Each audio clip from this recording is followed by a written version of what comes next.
Good morning, everybody. It's a real pleasure to be here today. At Transport for New South Wales, we are focused on connecting people to places. When we went out and consulted for the Long-Term Transport Master Plan and for a number of other projects, that's what we heard loud and clear from the communities. And it's also important because it increases our livability in our communities.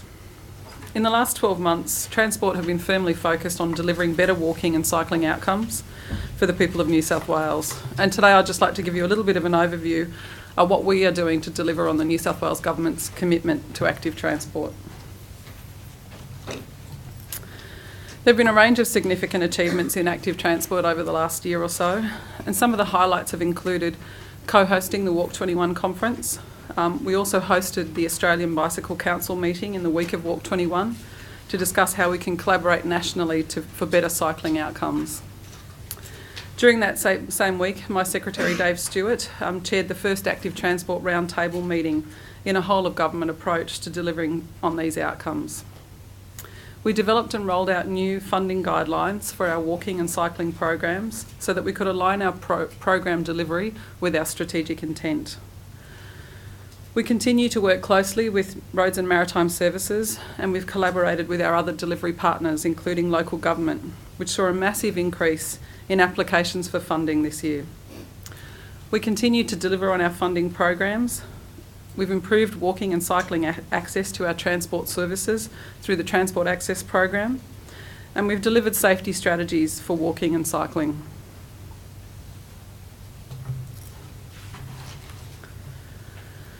As I said, the New South Wales Government is committed to promoting active transport, and we want to do this as part of an integrated transport solution. This commitment is reinforced at every level, from strategic planning through to delivery. The New South Wales State Plan, New South Wales 2021, includes specific targets to increase the mode share of walking and cycling. The New South Wales Long-Term Transport Master Plan reinforced the commitment to promote walking and cycling through the development of specific plans for each of these modes. And in December 2013, the New South Wales Government launched Sydney's Walking Future and Sydney's Cycling Future. These documents were then followed by the release of 10 regional transport plans, and together these plans set out the strategic framework for active transport across New South Wales. This represents the first time the New South Wales Government has had a set of comprehensive plans for active transport that cover the whole state. The plans highlight the important role that walking and cycling play in creating livable communities and the part they play in connecting people to places and to other forms of transport. They also outline a new approach to prioritising our investment in cycling and walking networks using a catchment-based approach to make active transport a more convenient, safer and healthier choice for everyday transport. The key elements of our new catchment-based planning approach include focusing our investments where they are likely to have the greatest impact. This is within 2 kilometre walking catchments and 5 kilometre cycling catchments of busy centres and interchanges. Promoting the use of existing infrastructure, especially for short trips, with initiatives such as better trip planning, wayfinding and travel behaviour change programs. And also working collaboratively with our partners, particularly local councils, who we will support to integrate walking and cycling into their visions for the future through their community strategic plans.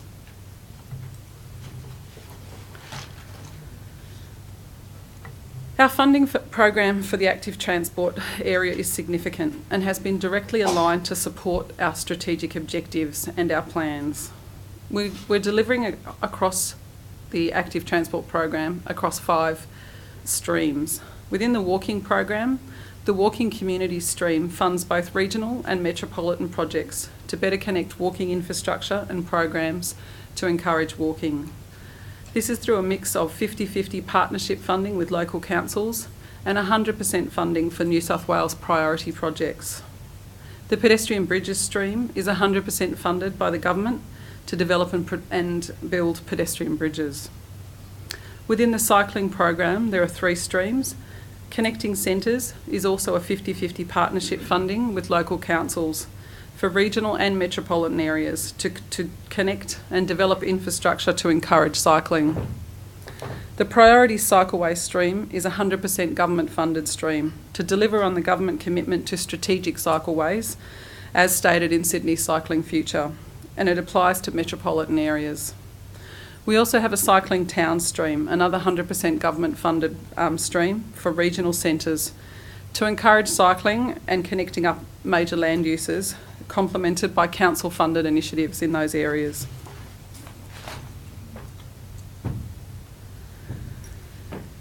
Delivering on these strategies is critical to us, and getting it right and getting the right projects is important. In order to support our programs and our strategies, we needed to provide improved guidance for both our internal staff and for councils and our partners. And so we're very proud that my team at the end of last year developed and implemented the Active Transport Funding Guidelines for the Active Transport Program. These were approved by both the Minister for Transport and the Minister for Roads and Freight in December last year, and the funding guidelines have been used and applied across all 5 streams of the Active Transport Program. The guidelines take into account the catchment planning approach that we talked about to assess and prioritise all of those applications for funding which is consistent with our strategies to connect people with major centres and transport interchanges. And as I said earlier, that catchment is 2 kilometres for walking and 5 kilometres for cycling. These distances make it easier for people to get where they need to go using an active transport mode. The funding guidelines were used for the first time to assess our 2015-16 round of funding applications and included a potential to apply for non-infrastructure interventions. Some examples have included initiatives to promote walking as a transport choice and bicycle confidence courses. The response to the new guidelines has been excellent. We had 648 submissions received for funding this year under consideration for our 2015-16 program. This included 170 submissions from councils across metropolitan Sydney and 478 submissions across regional New South Wales councils. Critical to our success in the delivery of our programs is partnerships with local government. We're working closely with local councils to deliver on our walking and cycling improvements across the Strait through our funding program and through other initiatives.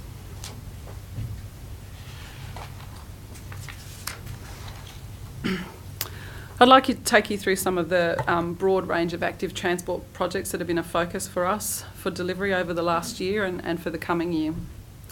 Within the Sydney CBD, Sydney is being transformed with major investments in a world-class transport system. Our significant investment in light rail in the Sydney CBD heralds one of the biggest transformations in the way we move around the city in the last 50 years. As we move into the construction phase, we're focusing on working to ensure safe, easy and comfortable pedestrian access and to maintain capacity and connectivity and pedestrian flows throughout the CBD. We've also begun to deliver on a number of key actions identified in the Sydney City Access Strategy, which support active transport. These have included the construction of the $306 million Wynyard Walk, which is well underway. The new link will provide access for up to 20,000 pedestrians an hour, providing a high-quality walking environment between Wynyard Station and the new developments in Barangaroo. The Wynyard Walk link is expected to open next year. We've lowered the speed to 40 kilometres per hour in high pedestrian areas within the Sydney CBD, and we're working with the City of Sydney to complete the strategic bicycle network in the CBD. Kent Street Cycleway extension has been completed, the Castlereagh Street Cycleway construction has commenced, and we're continuing planning and design for the remaining cycleway links, including the Liverpool Street Cycleway. We've also implemented a countdown timer pilot project, which is being trialled in the CBD. In Sydney's Walking Future, we committed to co-hosting the Walk 21 International Conference in partnership with the City of Sydney. The conference, held in October last year, brought together international experts in the walking area with over 500 delegates. It provided a fantastic opportunity for the New South Wales Government to showcase our investments in walking and cycling and in livability. Some of the outcomes that were achieved included the New South Wales Whole of Government Active Transport Roundtable, as I mentioned, chaired by the Secretary of Transport for New South Wales, which resulted in a range of actions to promote active travel across government. there was the signing of the Walk 21 International Charter on walking by over 21 councils, and the New South Wales Active Travel for Children Charter, launched by the Assistant Minister for Health and supported by Transport for New South Wales.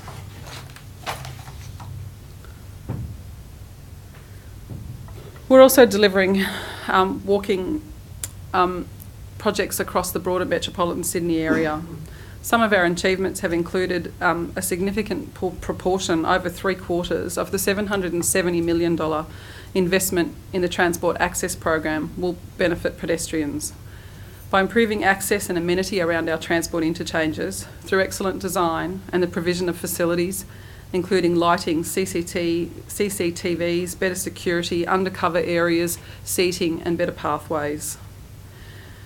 This program includes a $150 million package to upgrade 6 busy Western Sydney train stations, including Penrith, Pendle Hill and Blacktown stations, which will receive major upgrades, including new lifts and ramps, upgrades to the station concourses and pedestrian links. The completion of a full separated walking and cycling link along the Bay Run, delivered through the Cycleways program, was another achievement for us. Other things have included new treatments at traffic signals in Rockdale and Sutherland, and new crossings in Beaconsfield and Parramatta. Other major walking projects which are underway include the Nepean River Green Bridge, which will link the communities of Penrith and Emu Plains and is expected to be completed in 2017. The Albert Tibby Cotter Walkway at Moore Park, which is planned to be operational in time for the Cricket World Cup, will improve access to the Moore Park area and to the South East Light Rail project. We've continued work on the active transport link from Bondi to the CBD. The Arncliffe pedestrian underpass under the railway will improve connectivity to the nearby college and improve safety around some of the local streets that are quite busy in the area. Planning and design for a pedestrian bridge at Beecroft and several other locations will improve connectivity and safety in our local communities. Some of our achievements for cycling in metropolitan Sydney were highlighted in the Sydney Cycling Future. We committed to improving connectivity and making cycling a viable transport choice by completing priority connections to North Sydney, Bondi Junction, Randwick, Green Square, the airport and the inner west suburbs, and within the 5 kilometre catchments of our regional cities, Parramatta, Penrith, Liverpool and Blacktown. Making it easier for people to ride for transport by investing in state priority bicycle corridors to safely link customers to our major centres, improving access to public transport and encouraging customers to ride for part of their journey by providing new bicycle parking at interchanges, and promoting cycling through improved trip planning information, wayfinding and encouragement initiatives. Some of our major cycling investment projects in delivery over the last year have included the critical missing links in the Parramatta Valley Cycleway, which are being completed with joint funding from the New South Wales Government, the Commonwealth Government and Parramatta Council. And this supports our whole of government approach that's highlighted in the Sydney Cycling Future. The missing links will form part of an 11.4 kilometre cycleway to help promote cycling and walking throughout Western Sydney. Projects have included the new portals through Lennox Bridge, which are nearing completion. The iconic boardwalks along Parramatta River are about to commence, and the Balladari wetlands have been completed. This will provide access to the heart of Parramatta CBD, Westmead Hospital and the University of Western Sydney. The first stage of the Eastern Suburbs Cycleway link along the northern border of Centennial Park was officially opened in December last year, with the remaining stages currently under development. Once completed, the link will improve access from Bondi Junction through to the Sydney CBD. Other major projects being delivered in 2014-15 to promote walking and cycling include a new walking and cycling link along Richmond Road in Blacktown and another walking and cycling link along the Great Western Highway to St Mary's. There are a number of other projects which are underway. We've been scoping and designing for the North Shore Cycleway, which will improve access from one of Sydney's busiest cycle corridors, linking North Sydney to the Sydney CBD. We've also undertaken a study of route options for the Sutherland to Cronulla Active Transport link, and this will inform the next steps of our project, and development will continue throughout 2015. Detailed planning is nearing completion on our new secure access bike and ride parking facilities at 9 transport interchanges across Sydney: Redfern, Parramatta, Penrith, Liverpool, Blacktown, Campbelltown, Woy Woy, Gosford and Hornsby. We'll be rolling out that program across a number of interchanges over the coming years, and the new facilities will be conveniently located near the station entrance, making it easy for people to leave their car at home and cycle to their local interchange. The new facilities are expected to be rolled out in the second half of 2015, with plans to further expand the program across the network in an ongoing way.